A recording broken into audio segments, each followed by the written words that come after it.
My wife said, I don't have to cook, clean, or even sleep with you. So I showed her what life looks like when she was no longer my priority. All right, Reddit. This is the story of how my 6 years of marriage collapsed after my wife decided she doesn't have to act like a partner anymore. So I stopped acting too and watched her lose her mind. Grab your popcorn and enjoy the shit show. Name's Ethan, 34 male. Look, I'm not going to sit here and pretend my marriage was always a dumpster fire, because for the first few years, things were actually good. Valerie and I met through mutual friends in Scottsdale. She was funny, easy to talk to, didn't play games. We clicked. We got married after 2 years of dating. Small wedding. Her family liked me. My family liked her. We moved into a decent apartment in Tempe, got Bailey from a rescue, and started building something. I was 27. She was 26. Both had decent jobs, split everything pretty evenly back then. She'd pack me lunch before work sometimes. She'd leave little notes in my truck. Stupid stuff like, don't forget to eat, or love you, drive safe. We'd spend Saturdays hiking Camelback Mountain, then grab breakfast burritos after. It felt like we were on the same team. I remember when her car broke down 3 years into the marriage, and I spent a whole Saturday fixing it in the parking lot. She sat out there with me the whole time, handing me tools, asking questions, bringing me water. When I finally got it running, she kissed me and told me she was lucky to have me. But somewhere around year 5, things started shifting. Small stuff at first. She stopped packing lunches, stopped leaving notes, started spending more time on her phone than talking to me. When I'd come home from work, she'd barely look up. The hiking stopped. The breakfast burrito runs stopped. She just stopped trying. Around that time, her best friend Nicole entered the picture. She latched onto Valerie hard. Suddenly, it was girls' nights every week, group chats I wasn't allowed to see, inside jokes I wasn't part of, and Valerie started talking differently. Anytime I asked her to meet me halfway on something, I was suddenly being controlling or expecting too much. I've been married to this woman for 7 years. 7 years of what I thought was us being partners. But it turns out I was doing everything while she watched from the sidelines. Let me paint you a picture of how this went down. It was a Wednesday night. I'd just gotten home from dealing with a supply chain nightmare that had me on calls until 6. Walked through the door of our place to find Valerie on the couch with Nicole. She's this 32-year-old life coach who's never been married, never had a relationship last longer than 8 months, but somehow thinks she's qualified to give relationship advice to every woman within a 5-mile radius. She's been in Valerie's ear for the past year, ever since her last relationship imploded. Now she spends her time convincing married women that asking their husbands to meet them halfway is basically oppression. I should have seen the red flags when Valerie started parroting Nicole's talking points about emotional labor and not being someone's mother. I walked in and set down my bag. The kitchen was a wreck. Dishes piled in the sink from who knows how many days. The trash can was overflowing. There was a weird smell coming from somewhere that I didn't want to investigate. They barely glanced at me, just kept scrolling through their phones, laughing at something. Hey, I said, setting down my bag. Long day place is kind of a mess. You feeling okay? Valerie sighed. I'm fine, she said, not looking up. Just been busy. Busy apparently meant posting on social media 6 times that day and having Nicole over for 3 hours. But sure, too busy to run the dishwasher. I opened the fridge to find absolutely nothing I could make for dinner. The groceries I'd bought 4 days ago were gone. Just condiments and some yogurt that expired last week. Did you eat already? I asked. We ordered sushi, she said. There might be leftovers. There weren't. I stood there looking at the empty fridge, the disaster zone of a kitchen, and my wife who couldn't be bothered to acknowledge I existed. Something in my chest tightened up. You know, it'd be nice if you at least saved me some food. Or gave me a heads up you were ordering. Nicole jumped in before Valerie could respond. Oh my God, she's not your personal chef. She doesn't have to feed you. I looked at Nicole, then at Valerie, waiting for her to say something, anything. To tell her friend that no, actually, giving your husband a heads up about dinner plans is just basic consideration. She didn't. Right, I said slowly. I'll just order something then. You do that, Valerie said, and Nicole laughed. I ordered a burger and ate it in the bedroom, which had become my routine lately. Give them space to talk about whatever they talked about. Usually me based on the way their voices would drop when I walked by. Nicole left around 9. I heard the door close and waited to see if Valerie would come talk to me. Maybe acknowledge that her friend had been rude. Maybe just check in. She went straight to the bathroom and started her nighttime routine. 45 minutes later, she got into bed and turned on her side away from me. So we're not going to talk about that? I said to her back. Talk about what? About your friend being disrespectful in our home. About you not even bothering to check if I'd eaten. She rolled over, and the look on her face wasn't apologetic. It was annoyed. Like I was bothering her with trivial things. You're a grown man, she said. You can feed yourself. That's not the point. Then what is the point? The point is you're my wife. I shouldn't feel like a roommate you tolerate in my own home. She sat up, and I could tell this was about to go somewhere bad. You want to know what I think? I think you expect too much. You want me to cook for you, clean for you, check in on you constantly like you're a child. I want you to act like you care. I don't have to cook, clean, or even sleep with you, she said, each word deliberate. That's not what marriage is about. That's not my job. I have my own life, my own things to worry about. Your needs are your problem. Everything just stopped. I stared at her, waiting for her to take it back, to say she didn't mean it like that. But she didn't. She just stared back at me with this look of defiance, like she'd finally said what she'd been thinking for months and was proud of it. Is that what Nicole told you? I asked quietly. Nicole's right. Women have been conditioned to think they owe men everything. We don't. So you don't think you owe me anything? Nothing at all? Not if it compromises my own happiness? No. I nodded, processing. 7 years. 7 years of me doing the cooking when she didn't feel like it. 7 years of me handling the house maintenance, the bills, the planning, the heavy lifting. 7 years of me trying to build something with someone who apparently thought she was doing me a favor just by being there told her good to know. She turned her back to me, satisfied that she'd won something. She had no idea what she'd just started. That night, lying there in the dark, I made a decision. If she didn't think she had to act like a partner, then I sure as hell didn't have to act like one either. Matter of fact, I didn't have to do anything. I ran the numbers in my head.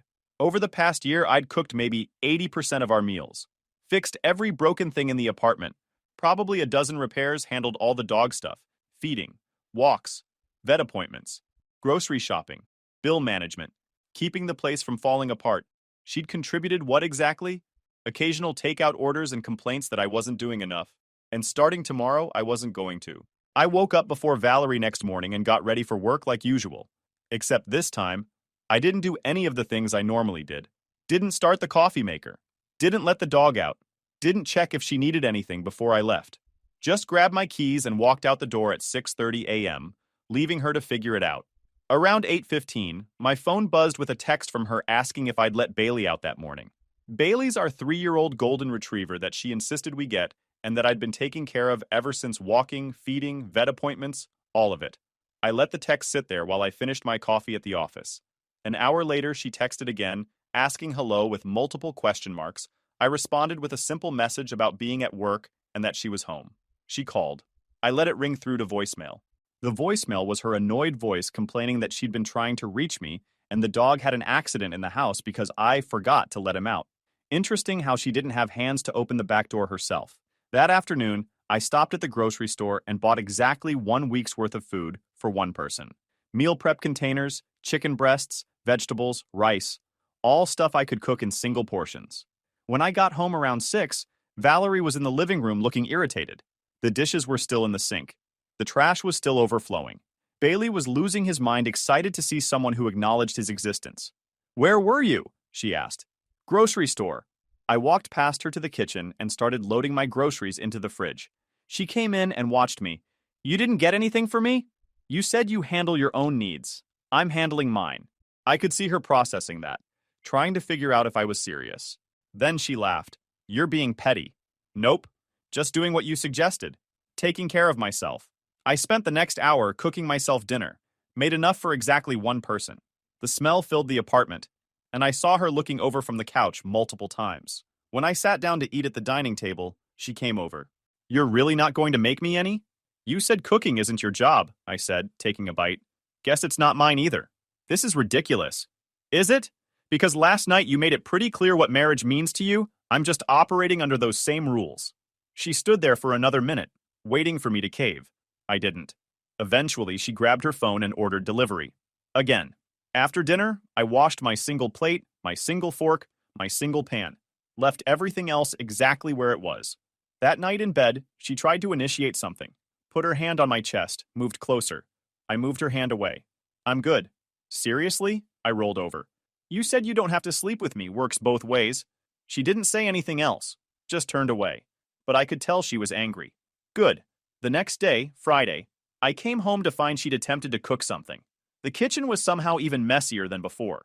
There were pots on the stove with burnt remnants in them. The smoke detector had gone off at some point based on the open windows. She was eating cereal when I walked in. I asked if cooking didn't go well. She got defensive, said she wasn't a housewife, and that she works too. Valerie works from home as a social media coordinator, makes decent money, though not as much as me. She's been working from home for 2 years now, which meant she was here all day, with every opportunity to handle basic household tasks. But pointing that out would be weaponizing logic, according to Nicole's doctrine. So I just nodded and agreed. I made my dinner. She watched the whole time. By Sunday, things were getting interesting. The sink was completely full. The trash was a monument to her takeout habit. Bailey had started following me around everywhere because I was the only one feeding him. And Valerie was starting to realize that all those things that just got done in our household had always been done by me. That afternoon, her phone rang Nicole calling for their weekly catch-up. I heard Valerie's side of the conversation from the home office where I was catching up on work emails. She complained that I was being so childish, that I won't cook for her, won't help with anything, completely checked out. I could hear Nicole mumbling on the other end. Then Valerie saying she didn't know, that she thought I was trying to prove some kind of point. More mumbling from Nicole. Then Valerie agreeing that I was probably going through something that men are so emotional. I had to laugh at that one. That was rich coming from someone whose friend group spent every weekend having crying sessions about their feelings. That night, she came into the bedroom and sat on the edge of the bed. We should talk. About? About whatever's going on with you. I looked up from my phone. Nothing's going on with me. I'm handling my own needs, just like you suggested. You know that's not what I meant. Really? Because that's exactly what you said. I'm just respecting your boundaries. She was getting frustrated. You're twisting what I said. Am I? Walk me through how I misunderstood your needs are your problem. She couldn't. She got frustrated, said fine. If this was how I wanted to be, then fine. We could both just do our own thing. Told her that sounded perfect. She slammed the bathroom door. I went back to scrolling.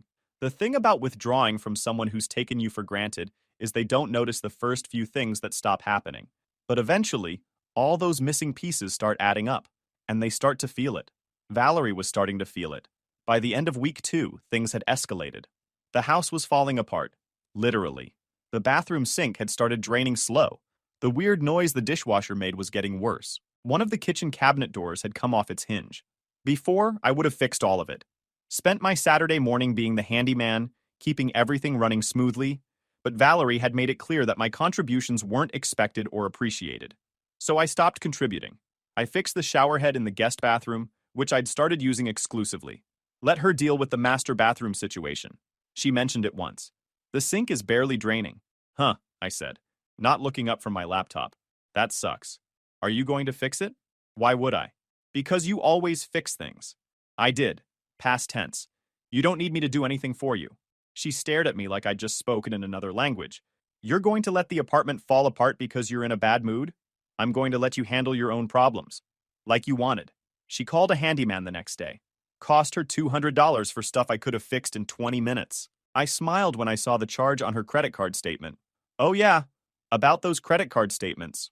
Wednesday morning, I opened a new checking account, transferred exactly half of our joint savings into it, set up my paycheck to deposit into the new account, left her name on the old joint account with her half of the savings and her own income.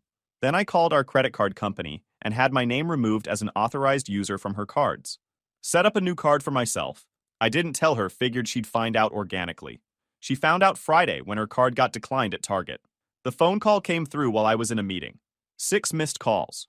12 texts asking what I did, why her card was declining, telling me to call her right now, accusing me of financial abuse. That last one made me laugh hard. Financial abuse.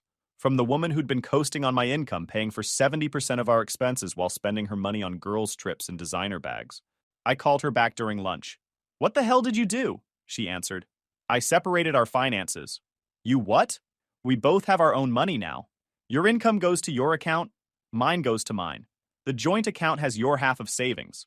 Mine's in a different account. You can't just do that? I can, actually. And I did. Don't worry. I still paid my half of this month's rent. You'll need to handle your half. Silence. Then, my half? Yeah. Rent's $2,400. Your half is $1,200. I sent you a Venmo request. Are you insane?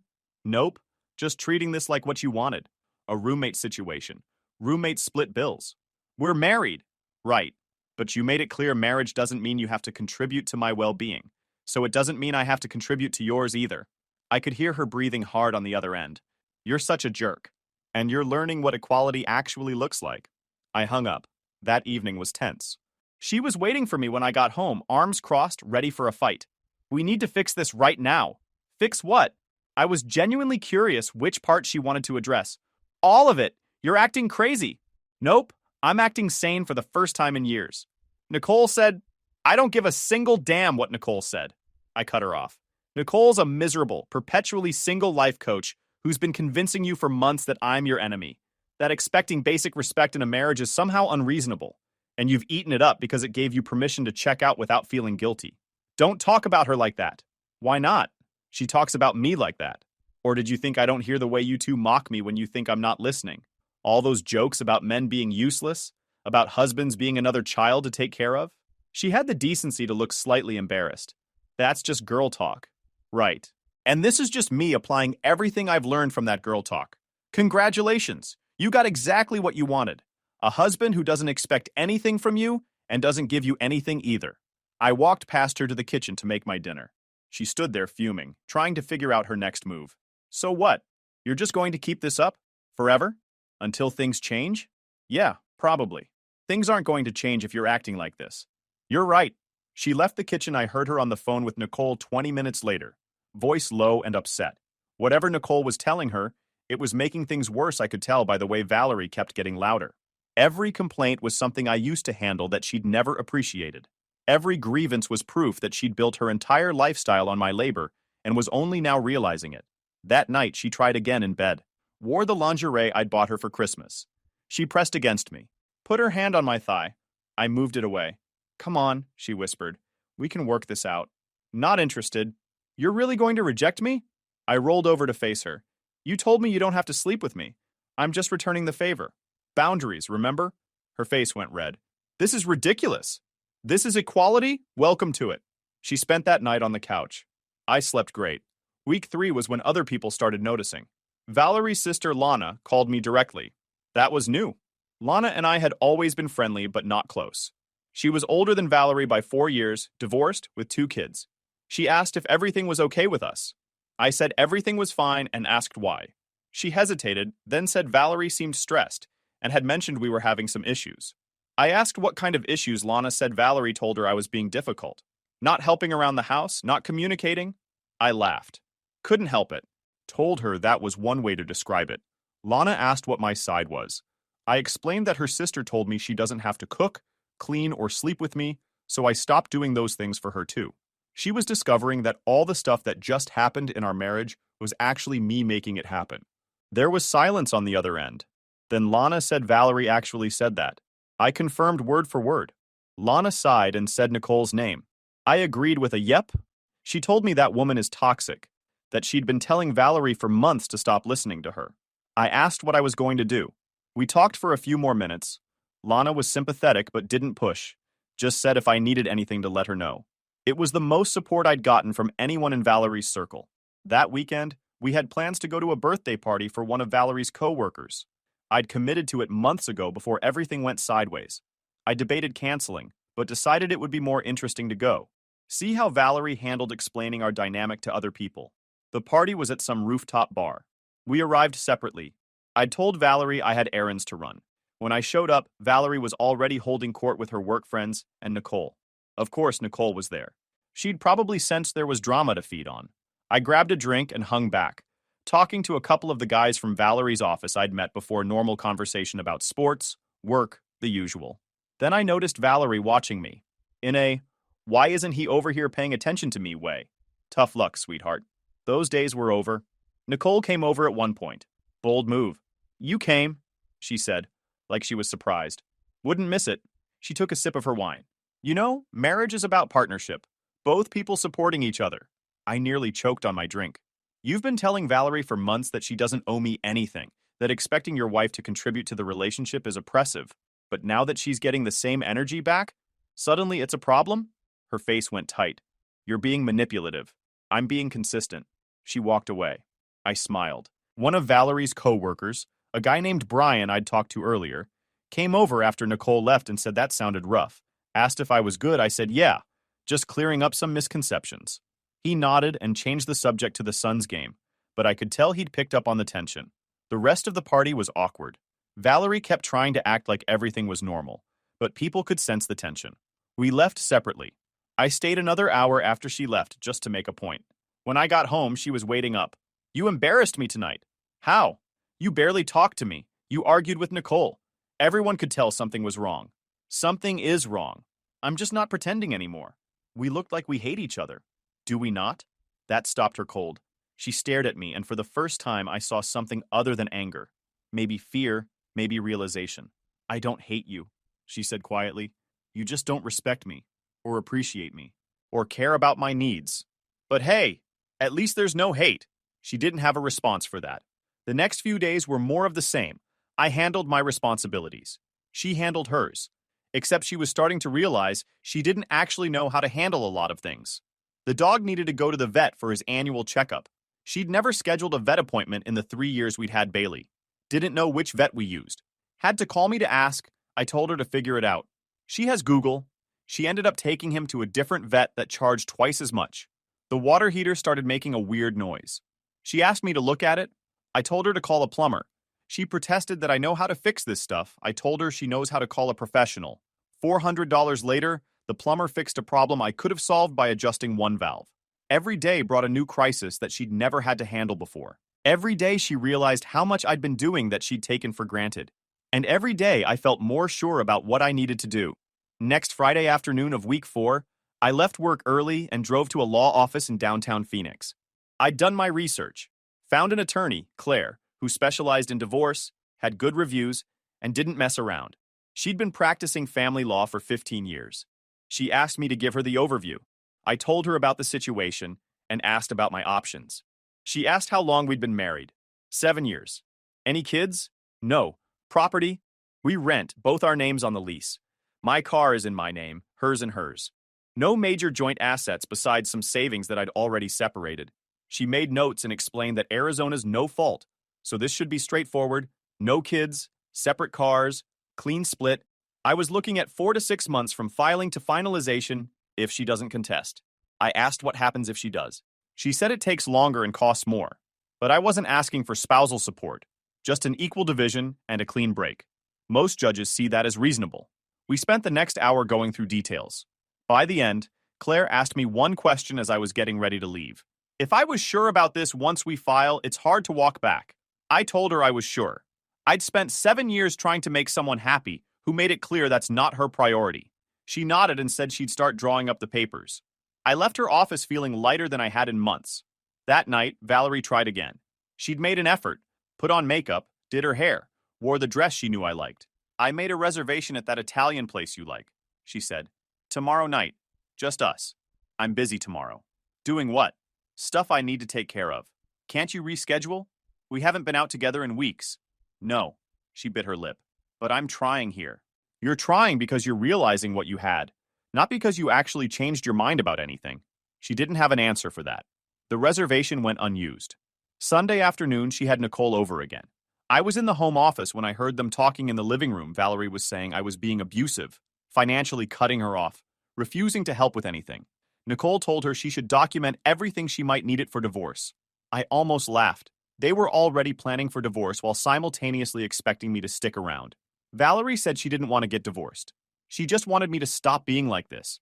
Nicole told her to set boundaries. Show me I can't treat her this way. Valerie said she tried. Nicole responded that maybe she's better off without me.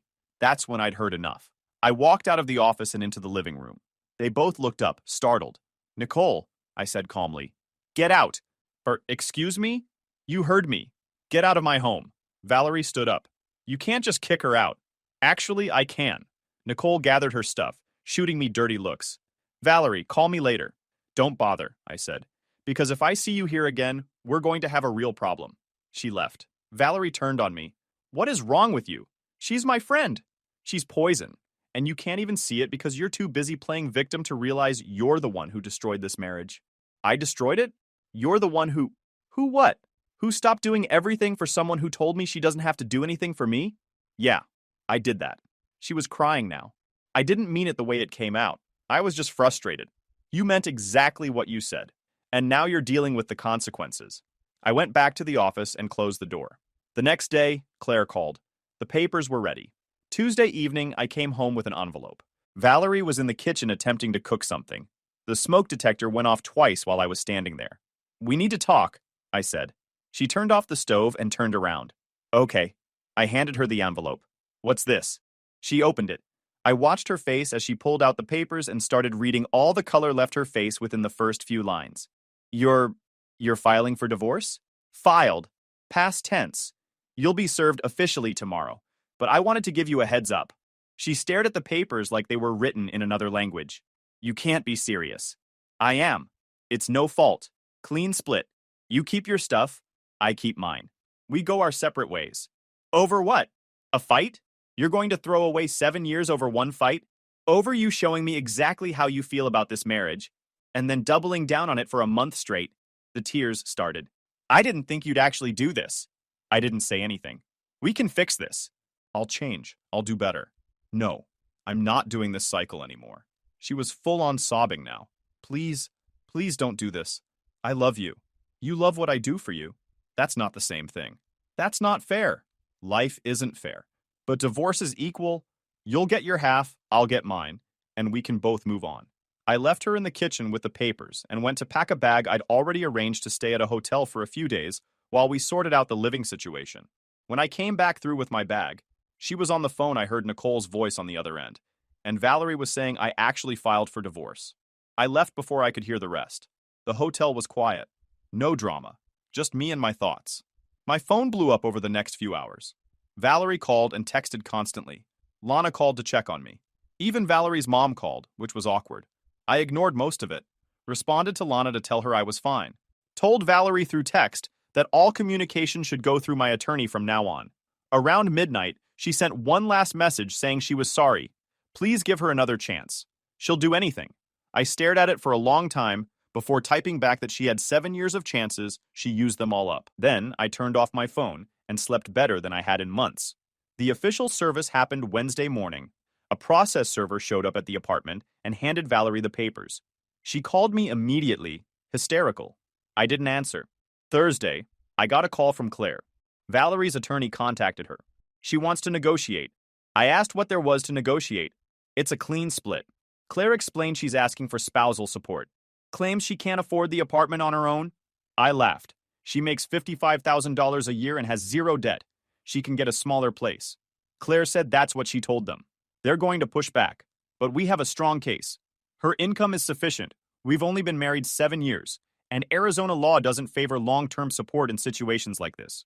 Friday evening, I stopped by the apartment to get more of my stuff I'd timed it for when I knew Valerie would be at her sister's place. But when I opened the door, I heard voices. Valerie was there, and so was Nicole. They were in the middle of what looked like a serious argument. I caught the tail end of it as I walked in. Nicole was telling Valerie I wasn't worth this much stress, that she's better off. Once this is over, they can find her someone who actually appreciates her. Then Valerie's voice got sharp. Asked Nicole about appreciation. Said I did everything for her. Everything. And Nicole convinced her it wasn't enough. Convinced her she deserved better, when she already had someone who actually cared. Nicole protested that I was controlling her. Making her dependent on me, Valerie shot back that I was taking care of her. And she was too busy listening to Nicole complain about men to see what she actually had. They noticed me then. Nicole looked embarrassed. Valerie looked wrecked. I said I'd come back later and turned to leave. Valerie's voice stopped me, asked me to wait. I paused at the door. Nicole gathered her purse and left, shooting me one last glare on her way out. Valerie stood there, makeup smeared, eyes swollen, asked if we could talk. I told her we really shouldn't. She should be going through her attorney. She asked for just 5 minutes. Against my better judgment, I stayed. But I didn't sit down, just stood by the door. I've been thinking about what you said, she started. You were right, about all of it. I got so caught up in what Nicole was saying that I completely lost sight of what I actually had. I didn't respond, just let her keep going. I know I can't undo what I said. I can't take back the way I treated you, but I'm asking for another chance. A real one. No Nicole, no excuses, just me trying to actually be your wife. Why now? I asked. Because I didn't realize what I was losing. I thought you'd always be there, that I could treat you however, and you'd just stay. Yeah, that was your mistake. She took a step closer. I'm so sorry.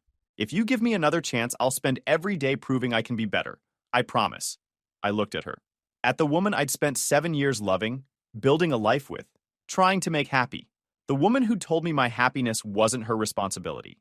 You know what the sad part is? I said quietly. I believe you mean this right now. I believe you're genuinely sorry. But in 6 months, once you feel secure again, once you know I'm not going anywhere, you'll slip back into old habits and we'll be right back here. I won't. I promise I won't. You can't promise that because you don't know yourself well enough to promise it. I'm done teaching a grown woman how to be a decent partner. You want to change? Great. Do it for the next guy. Because I'm out. Don't say that. It's already done, Valerie. The papers are filed. I've moved on mentally. This marriage has been dead for a long time. I'm just making it official. She collapsed onto the couch, sobbing, I love you. Please don't do this. Too late. I grabbed the bag I'd come for and headed to the door, left before she could say anything else. In my car, I sat for a minute. Processing, part of me felt bad. Part of me wanted to go back up there and give her that chance she was begging for. But the part that had spent a month learning to prioritize my own well-being knew better. Some things can't be fixed. Some damage is permanent. And sometimes the kindest thing you can do for both people is walk away. I drove to my new apartment. The one I'd signed a lease for the day before. I'd already started setting it up the way I wanted. Got a weight bench for the second bedroom. Mounted a TV properly. Set up a meal prep station in the kitchen. The place felt like mine, in a way the old apartment never had. 3 months later, the divorce was finalized. She didn't contest it. We split everything down the middle, and that was that I heard through Lana that Valerie and Nicole were no longer friends. That Valerie had started seeing a counselor to work on herself. That she'd taken up new hobbies, was doing better at work, seemed to be growing good for her. Genuinely. But that growth wasn't my responsibility anymore. It never should have been. I hope she finds what she's looking for. Update, for everyone asking, Bailey the dog is with me. That was one thing I made sure of in the divorce. Valerie admitted she wasn't taking care of him anyway. He's thriving, by the way. Guys, we are so close to hit 100,000 subscribers on this channel. If you are not subscribed to the channel, please consider subscribing. It really helps hit that 100,000 mark. Thanks for making this dream come true.